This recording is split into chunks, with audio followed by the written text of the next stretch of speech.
Hey, how's everyone doing out there? Welcome to a Word Hole Media presentation of Major League A-Holes. I am MVP. I'm Ryan, and you are in the hole with Major League A-Holes, episode 173, a very special episode, as we are coming to you live at the trade deadline on July 31st. It is 5 o'clock, or 5:10 Eastern time, 4:10 your time there in the Central Time Zone.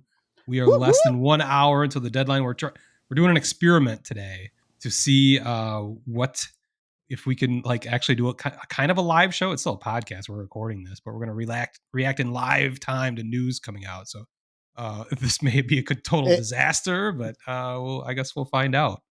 This just in, nothing. Yeah, we've got a few trades to talk about, and it's a bit underwhelming, even considering we're talking about 5 teams here. We're going to go over the Tigers, Cubs, White Sox, Giants, and A's even, as they've made some big moves. So yeah, we'll see how that goes. But it's been a little bit since our last podcast. So there's a lot of, I feel like it's been the strangest 2 weeks that we've taken off accidentally.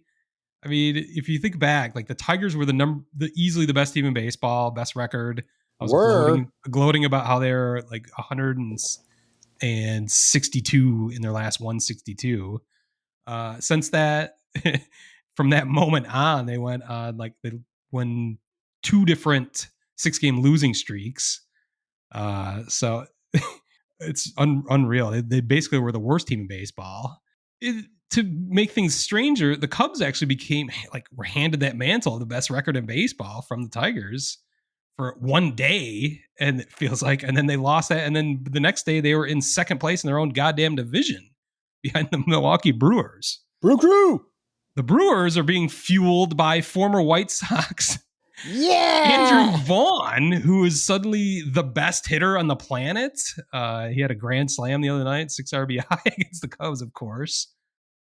That's just another bizarre a-hole connected occurrence. Your Giants have fallen below the 500 mark and are selling off some pieces today, I saw. We'll get to that. But one so far. I also saw a crazy stat. The Giants have scored the least amount of runs in Major League Baseball since the date they traded for Rafi Devers. I mean, if that's not like the weirdest thing you can imagine, I don't know what is. But well, wait till we get the trade alert that they just traded Devers. Yeah, again, boy.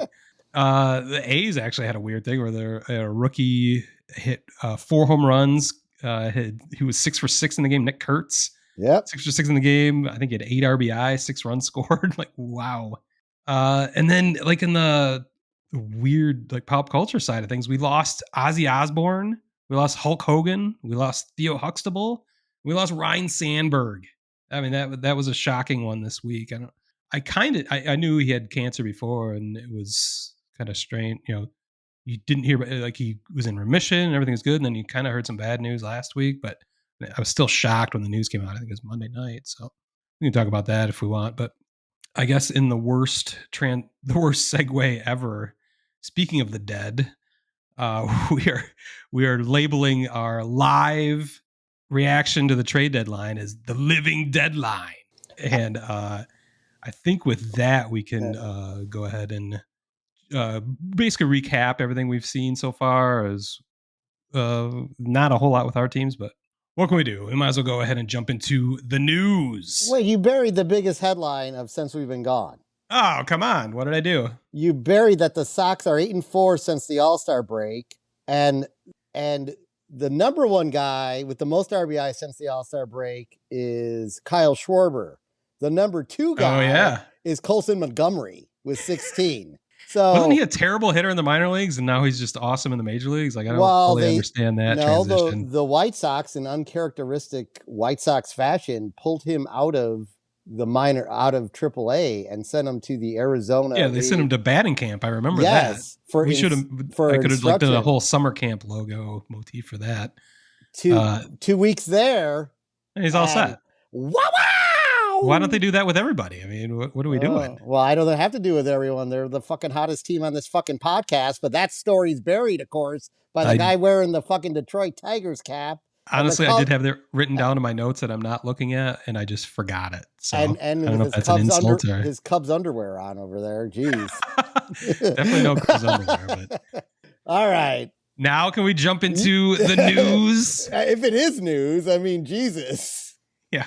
What do we have to talk about? That we were getting off. We were trying to plan this whole episode out. We've never done a live reaction to the trade deadline before. We're talking about 5 different teams here, and I'm underwhelmed by the activities or lack thereof by all 5 so far. So I Who don't do you know. want to start with? I guess we start with the Tigers since they are well, they're back to the best, tied for the best record in the American League at least.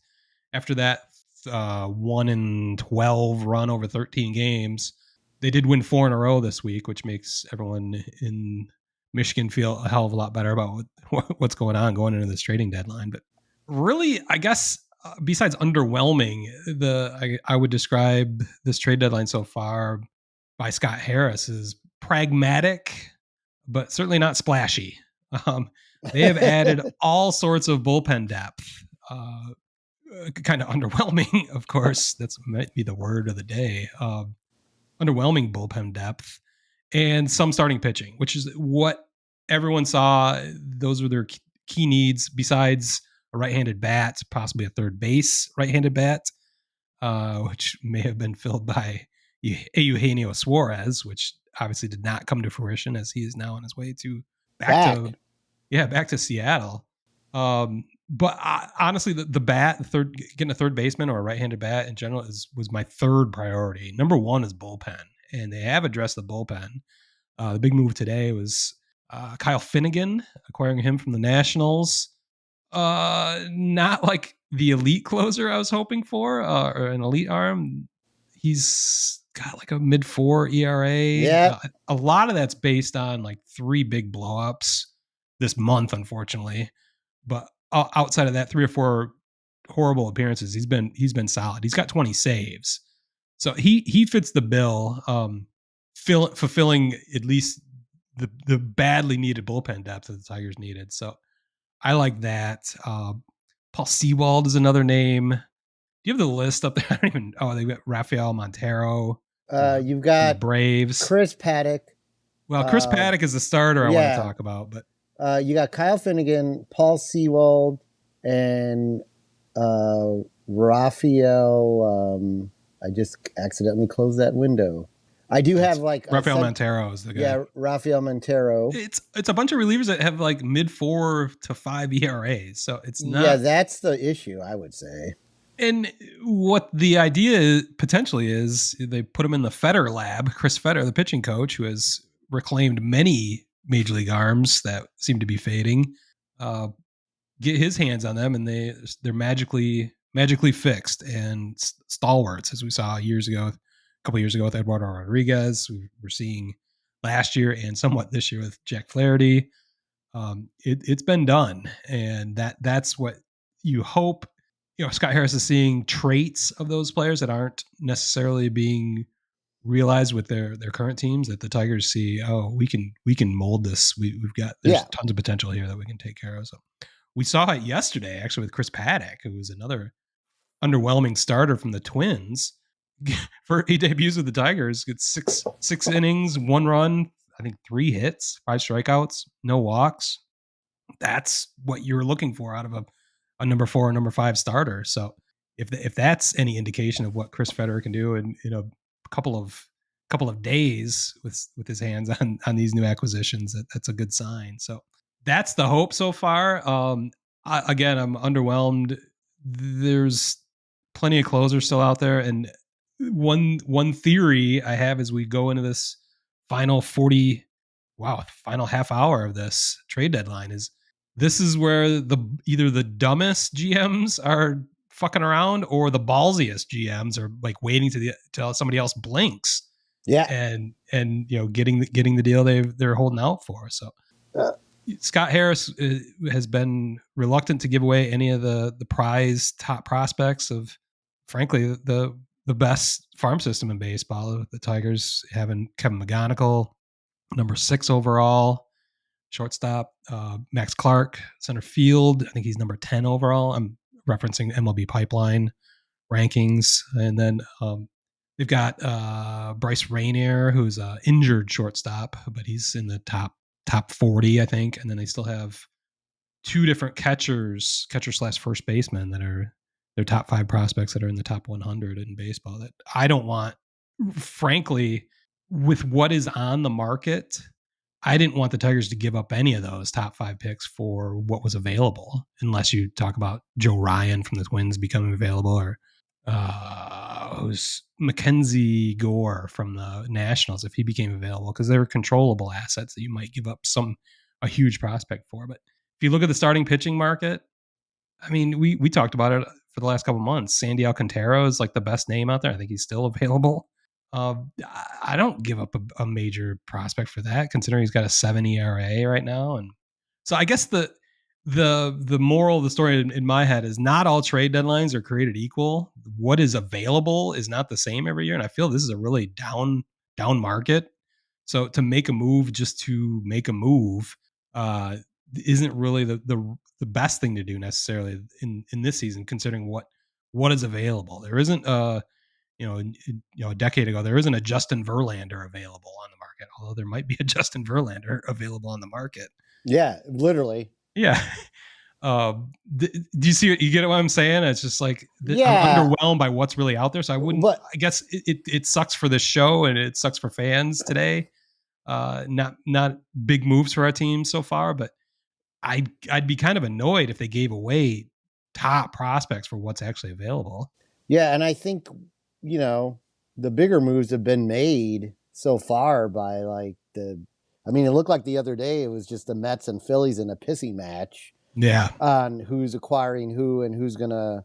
They were giving up top 10 prospects. Yes, for like closers, 8, which like back end of it, but like 8. The couple number 8s were given up. Even the Yankees, I think, gave up a number 8 for was it Bednar just a little while ago or something like that. Yeah, that was the one a lot of Tigers fans were clamoring for from Pittsburgh. But we do have a trade that just happened. We have 2 trades that just breaking news. The Dodgers have acquired Alex Call from the Nats. The Padres have acquired Ryan O'Hearn. Yeah, that was before we went on. Yeah, it was a little bit before we went on. Or maybe the rumors were out. Maybe it wasn't official. Roman Loreno. Yeah. And the Rangers have acquired Danny Columba from the Twins for Garrett Horn. The Twins are in full sale mode, which is... Well, they got to sell that team, right? Yeah, true. That's another good news, I guess, from this trade deadline so far, is that the Tigers' rivals are all in full sell mode, with the Twins completely dismantling. Cleveland's traded away quite a bit. They're all, I mentioned Tigers lost 12 of 13 games, and yet they're still up in the division by 9 games now. So it's hilarious. So I guess that's a positive sign if we're not going to be blown away by what we're seeing in the trade news. So yeah, I mean, I think like right now the question is, I totally get what you're saying about what the Tigers are doing, and it just reminds me of when the Sox had Cooper there, and you'd see this like pitching trade. You'd be like, why the fuck did they trade for that guy? An example, two examples, 2005 with Jose Contreras and El Duque. And if you've got that kind of pitching coach that can look at the video and say, oh, what a bunch of fucking idiots. This is the well, and it's so different now. Gone bad is normally a mechanical issue that that's the thing not picking up on. With pitch labs and slow-mo cameras, and they can isolate the minutest detail what is happening. They can see what they're doing wrong with their spin rate, work on seam shifted wake to craft pitch shapes. It's when you talk about that from 20 years ago, Coop could see it, but now we've got every computer camera aimed on every moment of every pitch. So some are better than others. So one name you forgot was Cody Hoyer. The Tigers also acquired for your favorite player, cash consideration. Yeah, I didn't consider that one because it's a minor league deal. I think they're sending him right to Toledo, but thank you. Yeah, well, he's an ex-White Sox, so that's why I decided to bring it up. Yeah, of course. I thought that name was familiar. I Yeah. forgot about that. Yeah, he was like pretty good with the Yeah. Sox, and they traded him that season Well, he's a to. former Cub, I Yeah, what thought. was it? Cubs traded him to the Sox, and That's what then I think I remember. and he's There's off. so many Codys. It's hard to keep up. It's not Cody Yeah. Poteet for Cody Bellinger. That's So all right. yeah, that pretty much covers the Tigers. Do you want me to go ahead and do the Cubs, because it's almost the exact same story, as they have not made any splashes. I would call it less than pragmatic and less than splashy. Mike Soroka. Oh God, Was it ex-White Sox. former White Sox right there? Yeah, it all comes together.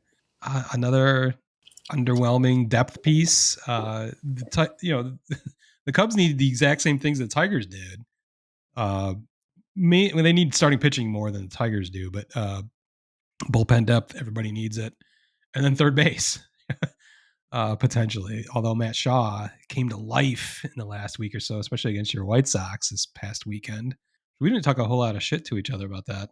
Well, It was a good series. you had two blowouts and then Yeah. like a nail biter, which was Yeah. awesome. Yeah. It was fun. It was a fun series. There were no fights. I didn't see much news about fights or stuff on social media, people getting belligerent. I don't know, maybe you saw more, but No, I didn't see anything. There was no Yeah. local news coverage of like shooting outside of the rate after the game. It was inside the rate. Yeah, well, it's inside in the gun gate. But and still, just before you ask, there is no breaking news on that story.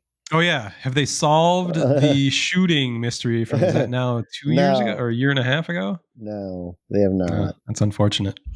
So yeah, Mike Soroka and then I can't even remember the name of Andrew Kittredge. Kittredge. Is he from the Nationals? I feel like. Yeah, he's actually pretty decent though. I mean, his ERA. ERA He had a 3.5 ERA. Yeah, 32 strikeouts over. Well, he's 31 games, but probably 31 innings.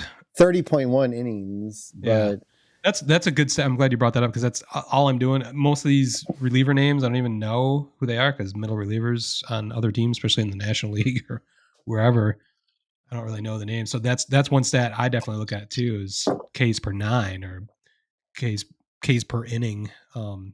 And most of the acquisitions by the Tigers and the Cubs have been kind of overwhelming in that. So yeah, I think I was looking at some of the stats just so we could have a nice fluent conversation. I didn't walk in with good luck with that. Like, oh, what?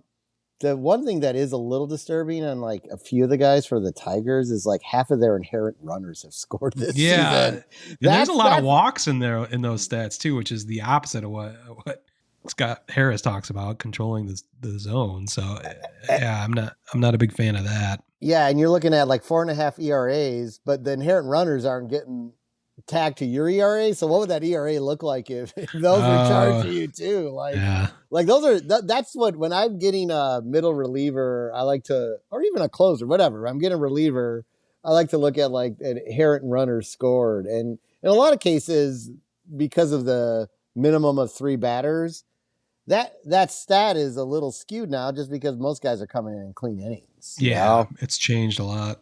But Kittredge is like 2 inherent runners scored out of 6, so like he's solid. I think that was a nice piece for the Cubs. The Soroka one's the one I question a little bit. Like they do say his actual ERA should only be 3.32. Yeah, so feeling independent. Yeah, so when you look at that, you're like, all right, but yeah, he's a 5-inning guy, and with a bullpen that's already not great, and you've only added 1 bullpen arm so far, it's kind of like, right? They've only added Kittredge, right? Yeah, that's all I've seen. Yeah, unless I missed something else. But so when you look at it that way, you're like, yeah, I think in both teams' cases, Tigers and Cubs, like these are fine depth moves, but if this is all they're doing, it just doesn't feel like enough. These would be great moves behind a bigger, splashier move, like a real consequence. Is that what I'm trying to say? So, yeah, we've got 30 minutes to to blow us out 32. of the Don't water. sell So. it short. 32. All right, all I have right. an alert here that the Astros are working hard to acquire Dylan Cease. Okay, enough of these bullshit. I want real news because I've been seeing that shit from fucking assholes like Bob Nightingale for weeks, and it's like Bobby. he was definitely predicting that the Tigers were not going to let a Eugenio Suarez leave the city as the Diamondbacks were playing this week in Detroit, and Wasn't he coming to the White Sox at some point? yeah, I'm sure. So yeah, I'm so annoyed with all these rumors. Just give me real news, and I'll be good with it. I really someday we should, just on all our Twitter feeds, just make up fucking trades. Like, because there's like, whole like there's trade entire rumors. I mean, there's it's just so entire accounts that funny. just do that exclusively. It's ridiculous. I guess we'll move into the Giants and their one trade. If you want to, it doesn't sound like you really want to, but we Well, can. I mean, I'll give them kudos. If they were only going to make one trade, the fact that you did see both twins got traded on the same day, right? Both of the Rogers brothers. Okay, I got confused. I didn't read deeply into that. I saw that at least Tyler had been traded, and I thought they said both of them been traded. And then I saw something. I thought both of them been traded in the same trade, but it's two separate trades. Two separate trades. Okay. Yeah, I was hoping they'd be traded together so they could remain conjoined twins. But the Mets. I just got an alert. Yeah, Merrill Kelly to the Rangers from the Diamondbacks. Breaking news. We got that ESPN trade alert, right, from Passan. That's the one I just got. So there you go, Merrill Kelly. Live breaking news, although you'll be hearing this a day or two later. He went from the Diamondbacks to the Rangers. The Rangers, yeah. Okay. That's another name that was out there that a lot of people are talking about with the Cubs and the Tigers that has gone away. So the Mets acquired Tyler Rogers from the Giants and sent them two pitchers and an outfielder for a guy who's appeared in the most games so far in baseball this year. I mean, he does have a 1.80 ERA and a 0.86 WHIP, but nice. I like the trade because he's been overused. Well, okay, we need to back up a little bit with the Giants because I feel like for the last several episodes we've been vacillating back and forth whether a contender or not, a buyer or a seller. I feel like the last episode we were like, okay, they're back, not too far out of the division, at least in the wild card. But I looked at the standings today; they are below 500. Oh yeah, they're so it. Yeah, what the hell happened? I mean, they are just. I don't know. They can't get anything to fully click.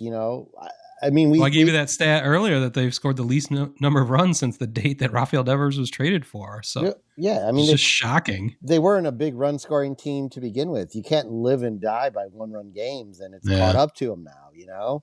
They have decent enough pitching, but if you can't generate offense, and adding one guy to iffy offense to begin with is not going to push the needle. I think they thought it would. Yeah, they certainly did. The joke I made earlier about Devers, being traded is now they have showcased him at first base. He probably has a higher trade value than he did even when he was traded to the Giants. Yeah. So now he got 20 minutes. Yeah, they got 20 minutes to work a fucking deal with someone, and then didn't he just start playing first base last week? So, it was like the kind ultimate of a showcase. Fuck you to the Giants or to the Red Sox. The Red Sox. Yeah, he's fine with it. I'll play first. That's cool. What's up with that guy? That something really weird happened in Boston. So, well, they did say like in Boston, they were saying how he wasn't it wasn't a good, clubhouse atmosphere with him. So I feel like the Red Sox really, we talked about it at the time. I felt like they didn't communicate very well with him at all. No, definitely not. Bregman deal. Yeah. It's like all of a sudden he found out they're making a move for someone to replace him at third base. And it's like, well, you just gave me $15 million. What the fuck? And then they told him to play DH, and he's like, okay. Then they told him to play first base, and he's like, fuck you. So it's funny. It's funny that he's doing all those things that he wouldn't do in Boston, and yet it's not working for the Giants. So confounding. So you are, I guess the blessing in that in the last couple of weeks is that you were able to commit to one way or the other, buying or selling. You're definitely sellers. So I started to, I think actually it was 2 episodes ago where I was like, the Giants are gonna be in this to the end. And then the next episode was, I was like, I think they need to be sellers at the deadline, but they haven't been sellers. That's the sad thing. They've got this is the only trade they fucking have done. The Rodgerses? Yeah. I mean, it's what the fuck? I mean, I've heard your closer is on the market, so that might be something that happens at the bell here shortly. So I'm hoping in the next 26 minutes we get 2 to 3 more White Sox trades and at least 2 to 3 Giants trades. But well, if we're done with your Giants, I think we could definitely talk about your White Sox. Well, first of all, I've already declared they are the team to beat in the AL Central, apparently. Yeah, I mean, should they be buyers today? Should they be buyers? That was the joke you sent me. Maybe they should be buyers. I mean, maybe they're not trading these guys because they're enjoying the attendance that's coming to the stadium. Don't trade anybody. You got to build. It's time to build. We're only 21 and a half games out, or whatever it is. You're 23 and a half behind the Tigers right now. I don't know how far you are. I think the wild card, we're only like 16. We got it's right there. I can see it. I can taste it. Here's all I'll say about the White Sox. They are 1 win away on July 31st of matching their win total from last season. Should we take that bet? Will they make it past last year's I'm going all in on it. I'm going to Fanatics right now. All right. And putting it on negative 5,000 is probably what the bet is for them to beat that now. Another reason to buy today. But no, I'll real quick just. They haven't done shit. That's why it's gonna be quick. They haven't done shit from the trade deadline standpoint, but they have been a fucking joy to watch. It was it was like the All-Star break was the secret sauce the entire team needed, including Lewis Robert, who is raking for the last fucking 12 games. And then he got hurt. No, he didn't. Well, he had that one little like tweak for 2 games. That's what always happens, though. But it was only 2 games. His numbers are through the roof. And I think that scared a lot of potential suitors, though. Like, he's back for 2 weeks now, and then of course, in classic Luis Robert fashion, he tweaked something again. So yeah, he's been back for the last 3 games and he's been hitting the same. Yeah. I know he was crushing before, but yeah, he's had a couple home runs and like 3 or 4 stolen bases. So. Well, I enjoyed watching the White Sox play against the Cubs last weekend. That was a good series. I mean, White Sox beat the fuck out of them on Friday night, and then Cubs took the last 2. But it was a competitive series, and it was a packed ballpark. It was just a cool atmosphere. You and I were talking before the show. I don't remember seeing any kind of fracases or drunken melees that you typically see, or used to definitely typically see, and even in the more calm years of late. You see something, there's going to be something caught on social media. Somebody's camera catches a fight of some sort, but I didn't see any of that this weekend. Yeah, I thought something might erupt when Ian Happ sort of football played. We should talk about that. The obstruction play when he was caught in a rundown between third and home. Now, he made the right play. Okay. In getting in the path of the ball. That's duh. You just killed a great argument. So No. You and I are going to fight about that. But here's what I will argue with you. I don't think he had to aggressively push our player down. Here, that's a good point, and it looked awkward. It looked like a football play. I will definitely grant you that. It didn't look like a baseball play. But the other question is, what was he supposed to do? He cannot go around him because you're going out of the baseline. You'll be called out. No, but he extended his arms is my issue. If he just runs into him and knocks him over, I don't care. He extended his arms, and Ian Happ's not that kind of guy. So you're in the middle of a play. Yeah. It's like a gut fucking reaction. Yeah, okay. Yeah, so I'm not. Here's the reason you're gonna fucking laugh. Why I love the play on Ian Happ, getting in the way of the ball. Charlie was fucking cutting around rundown. Your son, who's playing, is he Little League or Travel Ball? Travel Ball. He was caught in a rundown between first and second earlier this year, and running back and forth within the baseline between first and second. and he saw the guy was throwing the ball, and within the baseline, he moved over a skosh, so the ball hit him in the back, and he was safe at second.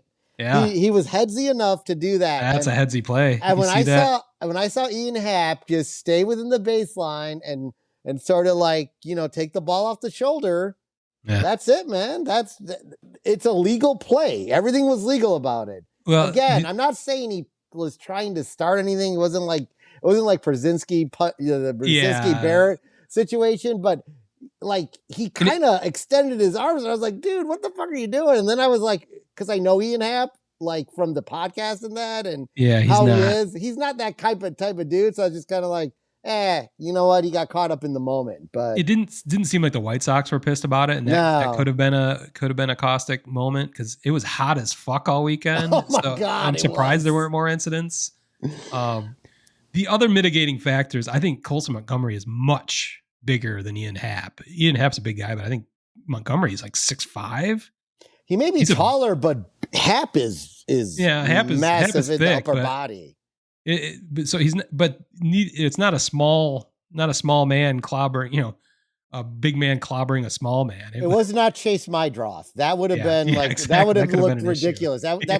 That's like twins. That's like Schwarzenegger and DeVito. It really is. Wow, that's your guy. You're calling him DeVito. It's my guy. I told you, it's my guy. But like when I saw him at the fucking Beyond the Diamond thing, he had that white shirt on, buttoned down like 3 buttons, and it was like yay big. Have you ever felt like doing that in your life? Have you ever been to the point where you're like, I got to show this chest off? I mean, I'm getting there with this strength training I've been doing, but I'm still going to probably do a hard pass on it. I've never been that guy. I never thought about it. I've got plenty of chest hair to expose my masculinity. He didn't even have any chest hair. He just had his shirt. I don't get it. Macho. I just still remember. Oh, the Cubs have just hold on. Breaking news. Cubs have acquired infield outfielder Willie Castro from the Twins. Really? I thought he got traded last. Oh, I know why I thought he got traded last night, because last night, like the term was hug watch. Like everyone was watching games, like seeing if teammates were hugging each other in the dugout, meaning that they were traded. But literally the Twins were just hugging each other. It had nothing to do with the trade at the moment. And Willie Castro was one of those that was being hugged. So a lot of people thought he was gone. So the Cubs, here's another incestuous moment in Major League A-holes history. Don't they? Cubs get former Tiger Willie Castro. Oh, it's the Tigers Willie Castro. Yes. Okay. All right, let's look at his stats. That's unreal. Yeah. 245. Well, we don't care about batting average. Thank you. OPS, please. 10 home runs, 27 RBIs, and 74 hits. Let me go to the full baseball reference page here. Oh, come on. OPS has to be right there. His OPS is 743.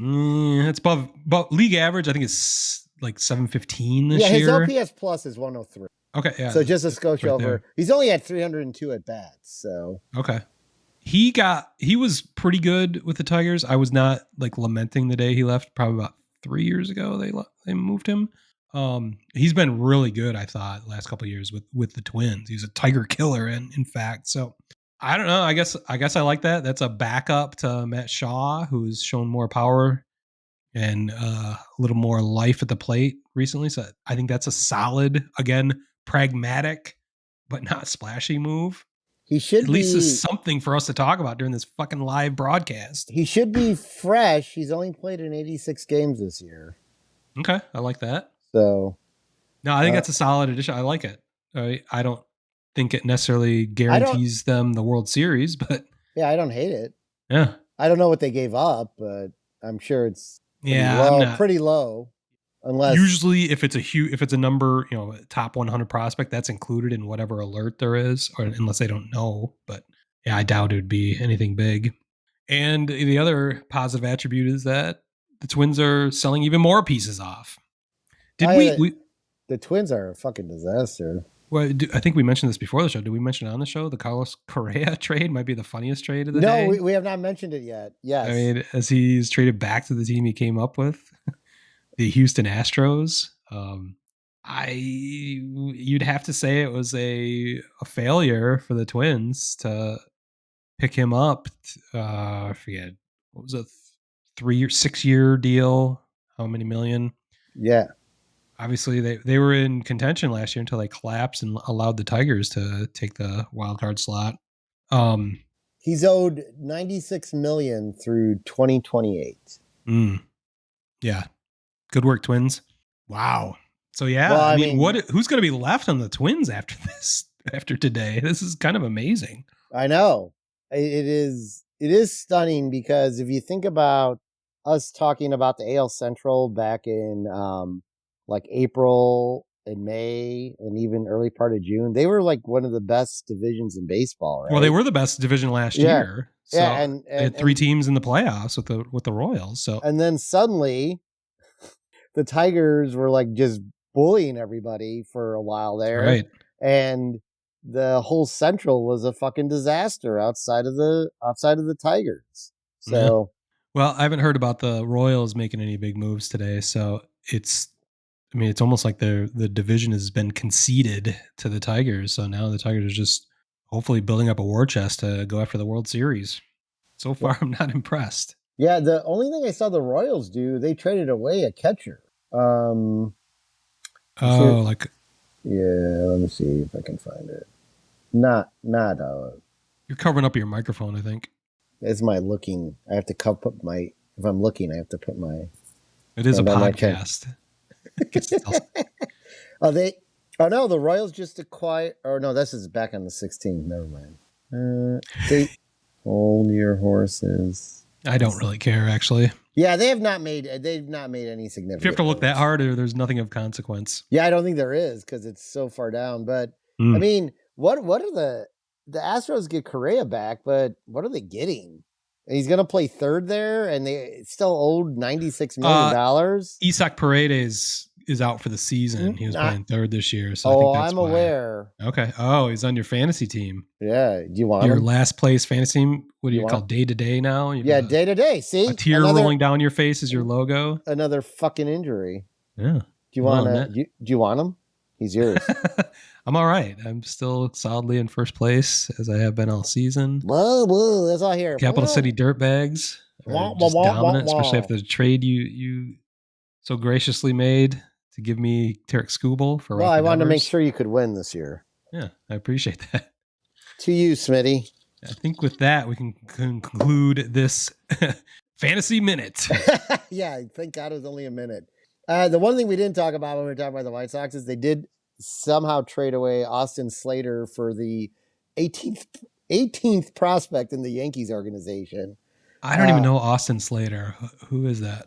Well, I think he was actually on the Yankees at one point. He's a utility guy, outfielder. Okay. But he's been with the Braves. He's kind of a journeyman, but always puts up somewhat solid numbers. He was obviously an acquisition for the White Sox that they could obviously trade away later. I wouldn't have expected anyone within the top 30 of any team.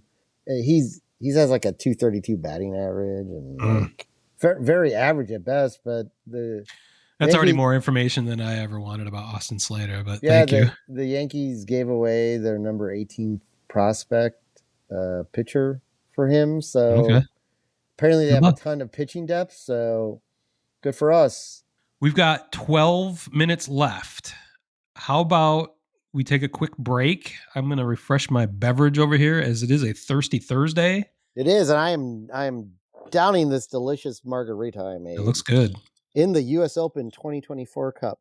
Tabal Tequila. When are we starting that tennis podcast? I am going back to the Open this year. So the Open, as it's referred to. I can do live from there. Well, good luck with that. Me and Djokovic hanging out, having some meat pies together. Be delicious. No idea. All right. Anyway, we are now 11 minutes from the deadline. We will be right back for the dramatic conclusion of the 2025 MLB trade deadline on the Word Hole Media Network. All right, we are back on the Living Deadline episode 173 of Major League A-Holes. Cheers. Yeah, not a whole hell of a lot's happened. We're 5 minutes away approximately from the absolute deadline, and there's not a whole lot going on. We failed to mention the fucking A's trading away Mason Miller, former Lansing Lugnut, by the way, 103-mile-an-hour fireballer.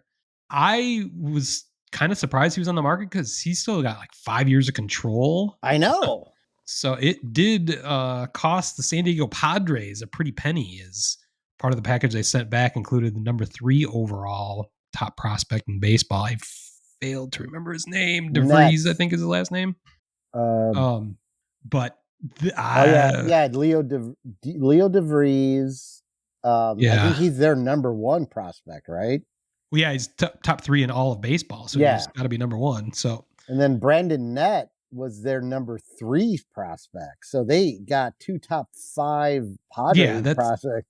That's the only way you move Mason Miller and his 5 years of control. So I guess I understand that by the A's. But that's enough talk about the A's, I guess. I mean, it's surprising, but I mean, that's a haul. So I guess you can't be too upset if you are still an Oakland A's fan. Los Oaklamento A's fan. I think while we kill some time, because so little has happened as we actually approach the deadline and expect to get a few more last second revelations over the next 10-15 minutes. I did have an aesthetics segment prepared, as I'm not sure how many are aware. Had you heard much about the Speedway Classic? I have not. I've been tuned in. I feel like the baseball fans have hardcore, I guess, because Major League Baseball has done some advertising about it, but I feel like it's kind of been lackluster how much they've talked about this or promoted it. So, but it is this Saturday, I believe. The Atlanta Braves are playing the Cincinnati Reds at Bristol Motor Speedway in Bristol, Tennessee. It's actually on the border of Tennessee and Virginia, but very interesting. We've had the last several years. They played in the cornfield at the Field of Dreams game. They played at I believe it was a Negro League stadium. It was in Alabama last year. Yeah, something like that. Yeah. So they're playing in different venues, special games every summer. This one's definitely a different venue. The Bristol Motor Speedway, which I have actually been to witness a NASCAR race back in 2011. I'm a lifelong NASCAR fan. So my worlds are colliding this weekend as NASCAR and Major League Baseball come together in Bristol Motor Speedway. You probably don't know a whole lot about Bristol the way I do. It's a half-mile high-banked oval. It's one of the best tracks in all of NASCAR, but it is they call it the last, the new Roman Coliseum. It is a stadium. It looks like a giant football stadium built around a half-mile track. The way the stands are set up, it's just like a real stadium, but it holds 160,000 people. So what this does is it allows Major League Baseball to potentially set an attendance record, which it looks like they have already done. They said there were 85,000 tickets sold to this game on Saturday already. Obviously, they chose the Braves and the Reds because I think they're pretty close to equidistant from Bristol, Tennessee. So I'm excited about this. I don't know how many other people. You clearly are not, but I will not be watching, and I could give 0 shits about it. Yeah, the teams involved, I really don't give a fuck about. That's one problem, but I will be interested to see what the field looks like, and I sent you a picture of it at least. Yeah. How it's set up. Bristol did do a college football game there in that same area in the infield of the racetrack. I forget, it was West Virginia. No, it was Virginia Tech somebody, but this field looked way too small. Like the stands were way too far away from the football field even. So I feel like that's going to be a problem. The sight lines are going to be ridiculous for a lot of people. It looks that way. There are temporary stands built up around home plate down the line. So that's more of a traditional vantage point. But if you're sitting in the outfield, which is basically the massive grandstands outside of turn 1 and 2 or 3 and 4, whichever end it's on, it's not going to be a very good sight line, but it's going to be a novel thing. I guess the big deal is that they've sold 85,000 tickets to it. So somebody's excited about it. But of course, for this to be an aesthetic segment, it's got to be about the looks or the uniforms or the logos. And I think NASCAR, or I think Major League Baseball did a pretty good job of kind of capturing a little bit of the racing feel to this, which I think is cool, but I don't think many people are going to think are very cool. But our favorite parts of all these are how the brand ambassadors describe what they're doing with their uniform. So we got a paragraph or two over there we can read to I've got describe what's going on. I've got 3 paragraphs. All right, show some energy here. This has been So a boring here, show. let me give it to you. Relax, sit back, and strap it down, because here we go. Gentlemen, start your engines. When the Braves and Reds take the field in Bristol Motor Speedway on August 2nd for the 2025 Speedway Classic. Okay. The night's distinct NASCAR vibe will extend to the racing-themed uniforms for the players. Yeah, that's the thing. They kind of added racing touches to both the uniforms and the hats, the batting helmets even. The special Nike jerseys stay true to the usual looks of the two teams, but also feature nods to the racing world. I think they did that. I mean, when you see the pictures of the Braves uniforms and the Reds uniforms, they look like Reds and Braves. You're not missing that. They just have different flourishes around them that kind of add in the racing theme. So I think that part's true, and I think they did a pretty good job with that. It's really handled in the numbers, it looks like, for the most part. Yeah, I think they described that more. Yeah, so let me get back to that. I was just looking at a picture. Yeah. Make sure you weren't lying to me. These flashes include custom numbers on the backs designed after numbers on race cars. Yeah. They actually do, and I'm a connoisseur. I'm a graphic designer. I'm an auto racing fan. I'm a baseball fan, but they did those numbers, the design, the font they use, and the stylistic traits they use with those. I definitely look like stock car racing numbers, which is cool. It's like Lightning fucking McQueen. It's like I'm looking at a fucking Cars jersey from Disney. Yeah. Where am I at? These flashes include custom numbers on the backs designed after the numbers on race cars with outline shadowing and italicized movement to represent a race car's forward motion. Oh, yeah. Nice. I'm going to finish this, but we do have a trade that just came in. Hold on. The players will also wear specialized New Era caps that feature more racing symbolism.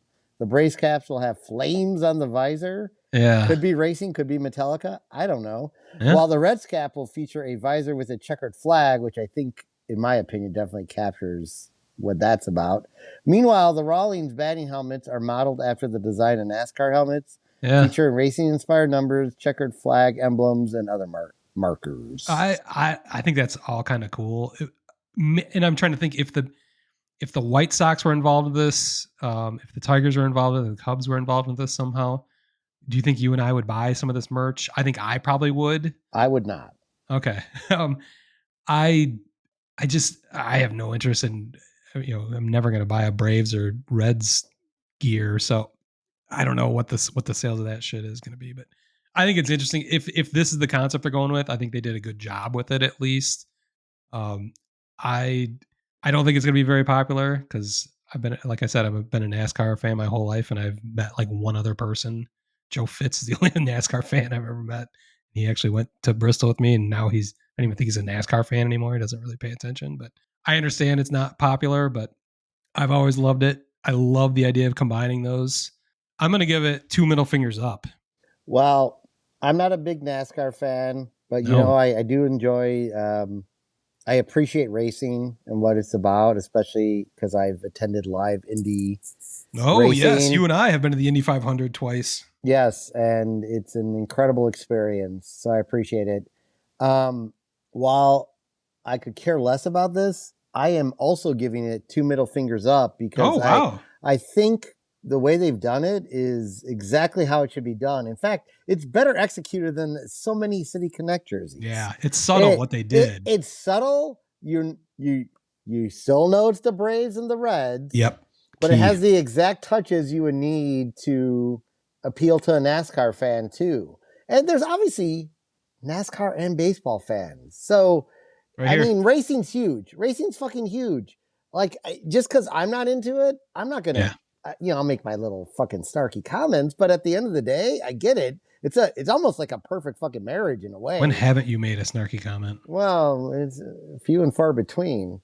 But anyway, I give it 2 middle fingers up. Right. I think the touches are subtle enough that it works. And I didn't even find the explanation, the marketing spin on it, obnoxious. It's The matter of City fact. Connect shit is way more convoluted Symbolism. than what Yes. we just read. I mean, kudos to the Nike marketing department on this one who crafted this. Like, this is perfect. It's subtle. It's gonna appeal to 85,000 people at least. 85,000 people. And to me, you know what? You saying that, I didn't know that till you just said it.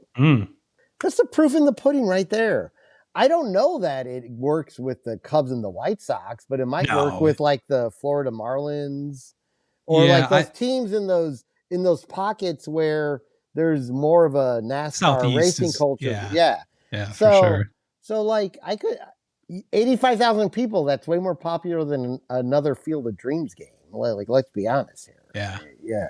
Well, and I like that they're trying different stuff. They're not in England or Germany or wherever the fuck they were last year. They're doing different things here. I don't know where they go from here, but it's just kind of it's fun at least. Starting with the Field of Dreams game, that obviously for your White Sox was a tremendous success. So I guess I have to applaud baseball for continuing to try think outside the box. Yeah.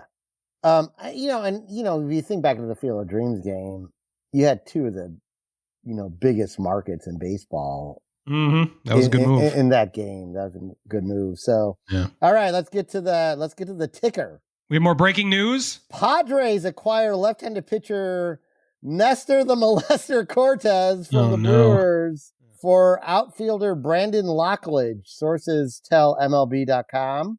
The Yankees acquire infielder Jose Caballero from the Rays. Sources tell MLB. Red Sox acquire right-handed pitcher Dustin May from the Dodgers. And I believe the Yankees also acquired, let me look at this. I accidentally clicked on it and then it disappeared. I think these are the perils of live podcasting. I think they just acquired. I kind of don't care anymore. Well, I think they acquired the Giants closer. Oh, which is somewhat of a big deal, but yeah, they acquired Camille Doval. Okay. From the Giants. So there we go. We finally got a Giants trade. And the Yankees have traded for Oswaldo. Oh, that was 40 minutes ago. I didn't see that one come through. Oswaldo Peraza from the Angels. Who fucking cares? Who cares? All right. So that's it. Wow. Is that it? I mean, I don't know. We are now. Have the White Sox not traded? I just wanna. As a White Sox fan, I want to complain a little bit. What? Okay, we are 9 minutes after the deadline at this moment. This could change. It just hasn't been announced, maybe. But oh my God, the White Sox did nothing. Have they not traded Talkman and Hauser? And Hauser? I mean, Luis Robert was going to be a hard to sell just because he's only had these 2 good weeks, and then he got injured again. So I could see why that wouldn't be much of a market for him, or whatever market was there was not going to be worth it for Getz to move him. But how do you not trade Adrian Hauser or Adrian Hauser he's granted, he's been really good. His ERA is 2.1. Yeah. Well, I mean, Cubs could use him. Tigers could use him. They purposely rested him. They scratched him last night. Yeah, I heard because that. of the trade deadline. What is Getz? I mean, what kind of astronomical price was Getz asking for? Did he overbid the market? Like, is it because they're only 17 back in the wild card and they're going to make a run at this thing? Well, here we go. I mean, it's all coming together. It makes sense. They got to go for it. Oh my God, the Sox have acquired Aaron Judge? Joking. Yeah, he was hurt, so. JK. Wow, this is. I mean, if this is true, we are 10 minutes after the deadline. The White Sox traded almost no one away. They traded Austin Slater.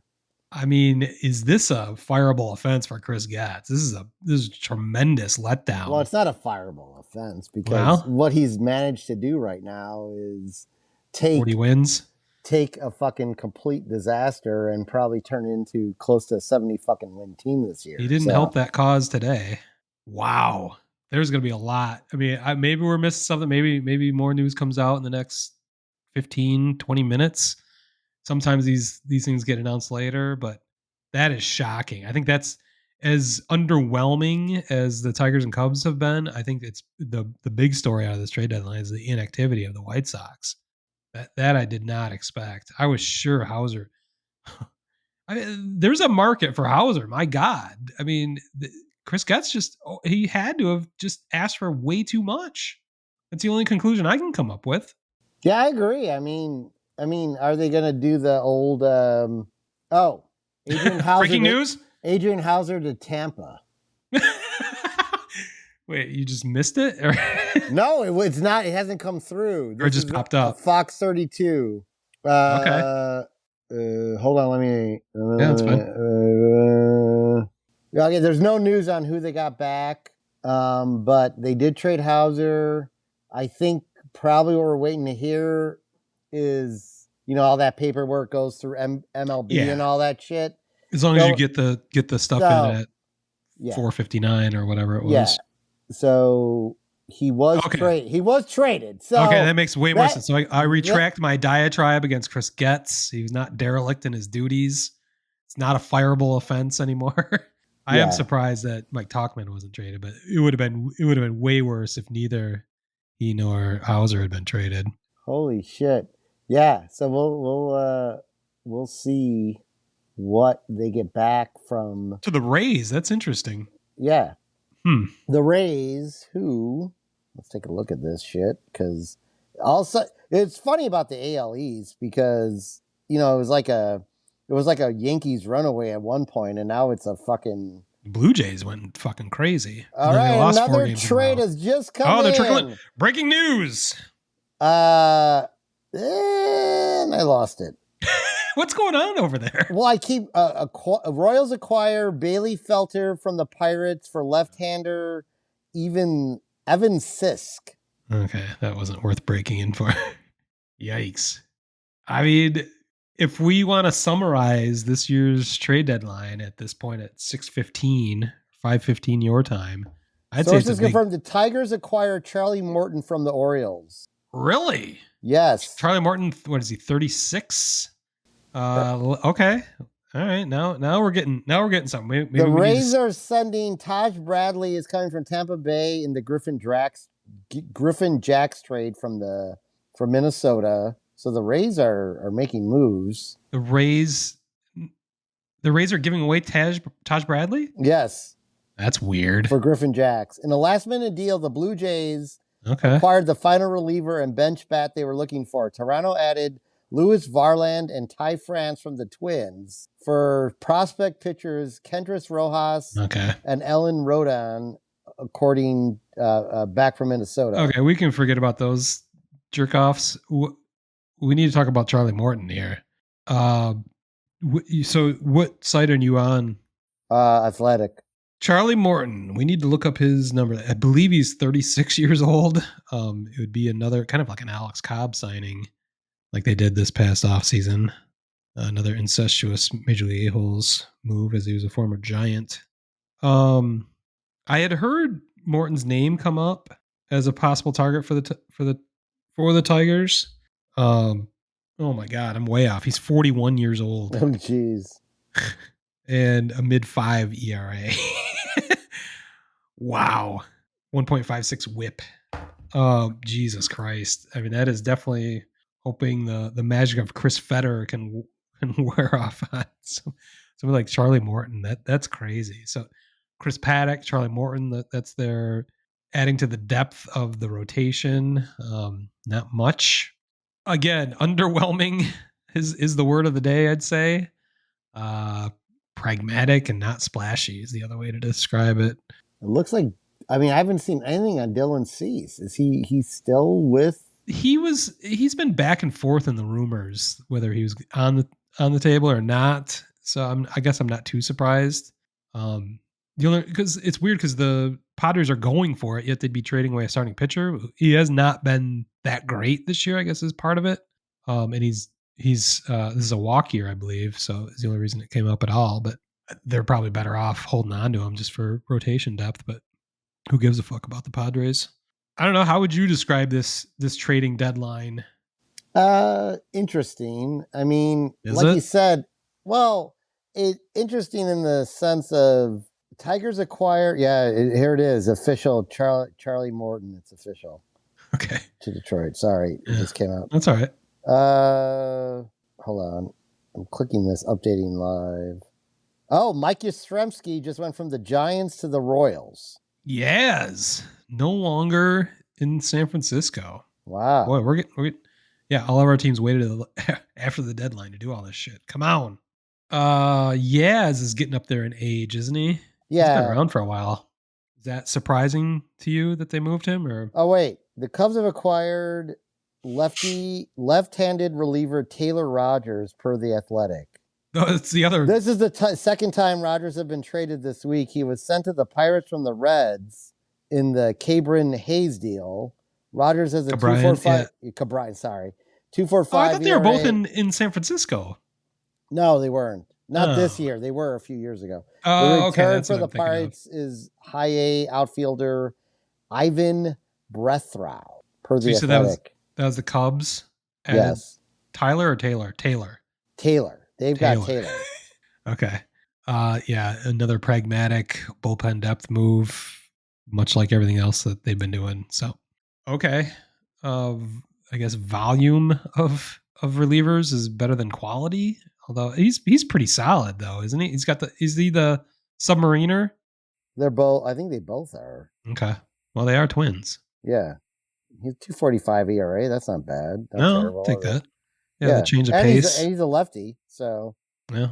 His whip's a little high, 1.4 for 6, or 34 strikeouts and 33 innings, like you and I said we like to look at. So yeah, I don't like that whip. So Curtis Mead is the player the White Sox got in return for Hauser from the Rays. He is a first baseman. You need first baseman. You can't have enough first basemen. Well, no, we can't have enough catchers. We sometimes have two catchers in the lineup because they're so fucking good. Yeah. One at DH, one at catching. It's crazy. I feel like for the last 15 years, you've had terrible catchers. DH catcher, first baseman, replete. Maybe. I say DH first baseman for sure. Should we stay on here? Because you're getting more and more news, breaking news that's coming in. I say we stay on for a few minutes. We are now 20 minutes after the deadline. Yeah, should we talk about... I have nothing else to talk about. Should we talk about our original idea last week before I became unavailable, that we had an asshole of the week in... It's a good point. Yes, I forgot. The current string of alleged players, baseball players involved in betting? Yeah, I think this is a perfect time to bring up our asshole of the week. Emanuel Clase has been suspended. It's not even suspended. They have a weird term for it. He's been put on some kind of restricted list with pay. 2 weeks with pay. For like being involved in some kind of gambling investigation, which is now the second Cleveland Guardian pitcher who's been involved in this. Do you have the original guy's name? Luis Ortiz was the first one. And then Emanuel that was just Clase. like last month? Yeah. It was like maybe 3 weeks ago. And then Clase comes up and it's called paid administrative leave. Okay. While he's under investigation for some suspicious betting patterns, which is, it's interesting. We wouldn't hear about this if gambling was still illegal. The reason we know about this is because it is 100% legal, and people, like everyone has a monetary interest in this. The corporations that run all this shit, they're watching everything. They're watching suspicious betting patterns. So it's almost I've heard people talk about, they should, criminalize gambling again so we can get rid of this. I'm like, I think it's the opposite. We need to keep it more legitimate so that real legitimate eyes are looking in on this shit, because they spotted a pattern where there was an unusual amount of bets on, I think it's a first pitch ball. Yep. And now internet sleuths over the last couple of days have gone through all sorts of highlights of Emanuel Clase throwing the ball, throwing like a 40-foot fastball into the dirt on pitch one of a count. It's like, well, that's a pretty easy way to tell your buddies, hey, bet on this. I'm going to fuck up this first pitch when I get out there. Right. and then not have that many consequences, but he can guarantee that it's going to pay off for his buddies. So that is a really disturbing thing. I don't I can't believe the way that Major League Baseball players are paid, especially Class A. I don't know what his salary is, but I doubt he's a pauper. That you would jeopardize your career, jeopardize your money making ability over gambling to help your buddies out, or have somebody place money on something for you, whatever the investigation reveals. But Right. there is some damning evidence. I can't believe people are stupid enough to fucking do this. And now there's not one but two in the Guardians organization that are being accused of this, and it looks damning. Yeah, it does not. It's not a positive look for the Guardians. They were already in a downward spiral, and now they lose their top untradeable closer. Well, and you wonder what if this happened 4 days ago, what their position would be if they hadn't just lost their closer indefinitely. Maybe Yeah, they would be buyers. It's just amazing. This is coming out this week that this is happening. It just, boy, it's a disturbing thing. But it's like I said, it's almost better that we are learning about these things, because this shit's probably been happening in illegal circles for a long time. But now that it's legalized, it's being exposed to the light of day. yeah. No, I agree. I mean, the idea that people would make a comment that we should, not, delegalize gambling and just make it, in Vegas and going to a bookie, we wouldn't hear about this shit. No one would ever know about it. Right. And yeah, because now it has to be regulated. I mean, there has to be. Yeah. I mean, not only the interests of the casinos, but federal investigations have to happen now. So I think this is just a byproduct. I think this shit has probably always been happening. It's just now it's seeing the light of day because of the shift to legalizing it all. So I think that we're only scratching the surface of this. Fortunately, it only involves right now a team that I hate. I would hate to have this involve the Tigers or Cubs at some point. I'm sure you'd feel the same if it involved your Giants or White Sox. So it's a disturbing thing. I think it's something we're going to learn more about and hear about a lot more in coming weeks and years. Yeah. I mean, it's a big market. It's a lot of money. Ohtani, Well, skated yeah. around it, but then he got injured the other night. So, that's that. karma. That's karma. Well, there's no evidence to prove that he did anything wrong, but there's definitely some speculation out there. I think without a shadow of a doubt, we can say, Emanuel Clase, you're an asshole. He is an asshole. We are. Any more breaking news? Now I'm refreshing the CBS Sports. We're now 26 minutes after the deadline, so I believe that's probably the end of it. I think the last move was Yaz to the Royals. Yastrzemski to the Royals. Well, so good thing we didn't shut this off at 6 o'clock Eastern time. Hold on. Oh boy, breaking news. The Brewers added Shelby Miller to their bullpen. Miller, currently on the injury list, had compiled a 2.17 ERA plus in 36 innings with the Diamondbacks. So, I was gonna say I just heard his name mentioned, but that's because like 2 days ago it was Evan Drellich, I believe for the Athletic, wrote an article that the Tigers could trade for Eugenio Suarez, Kelly, and Shelby Miller in a giant package deal. So it's going to send all three. That would solve some problems for the Tigers, but Merrill Kelly, and of course that did not come to fruition. But this just it's fun to speculate. This just in. The speculation was a lie. That's why it wasn't. I mean, we didn't purposely not do a podcast over the last couple of weeks, but if we were like trying to follow every one of those bullshit rumors, it's just infuriating. It's just based on random speculation. It has no basis in reality, as we've seen today. So, well, I think with that, unless you want to stay on the air for another 5 minutes, I can't believe there's going to be anything revolutionary happening. No. I come back next week and talk about how wrong we were and how the biggest trade that's ever happened came in at 6:27 Eastern time. But the biggest trade that ever happened came in at 7 Eastern time. I'll text you about it if Yeah. I hear anything. You Yeah. do the same. I mean, I don't think I'm willing to stay on for another 23 minutes or 33 minutes in anticipation of something that may or may not happen. I think we'll be all right. Yeah. I think our listeners will be all right if we're not on the air at that moment. So, all right. With that, I think we can wrap up this episode 173, unless there's any shit Pete forgot. I don't think I forgot anything. I reminded you of what you forgot at the beginning. Thank you. Intro. It's amazing how Red Hot White Sox. How the White Sox completely slipped my mind. That was unintentional. It's a very Freudian. Sure, it was. It was not intentional. I swear, it was on my list, but that's just how my mind works subconsciously. I'll just ignore the White Sox. With that, we'll wrap up this episode.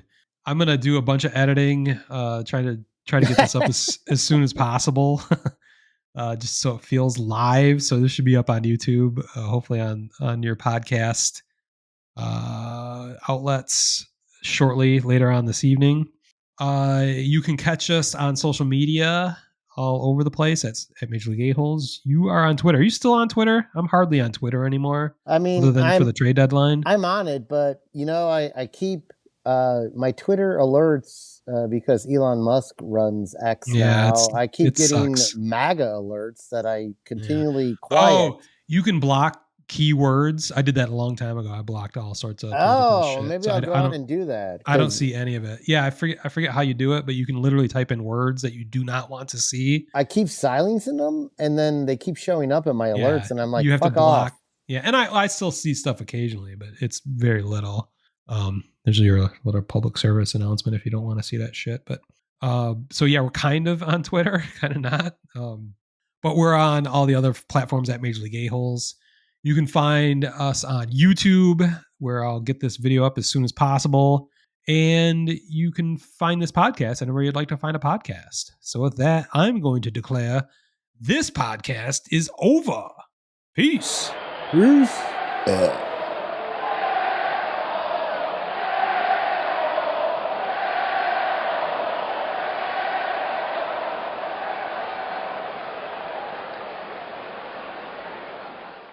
Word Hole Media.